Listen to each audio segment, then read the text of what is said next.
name is Kimberly Redd. I come to you today with our daily home Bible readings for Saturday, September the 7th, 2024. Set of road markers from Jeremiah 31:18 through 25.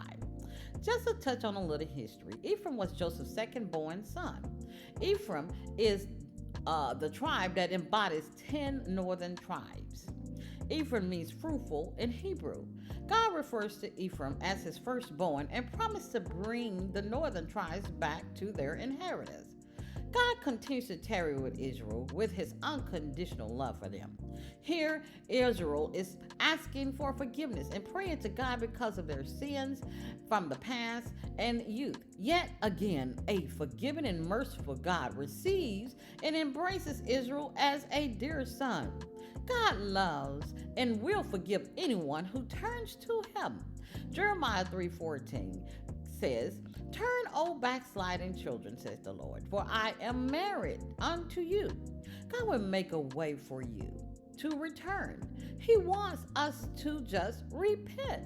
He said in verse 21, "Set up roadsides, guided posts, come back, return to your home." See, God does not want you to fail.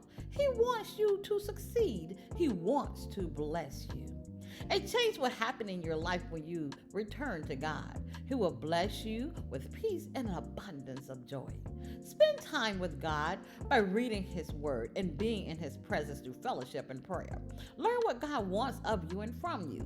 We won't be easily persuaded into sin lacking strength and power due to working in our own strength. The devil wants to distract you, cause you to be fatigued, frustrated, and exhausted. Remember, we need God's strength and power to make it.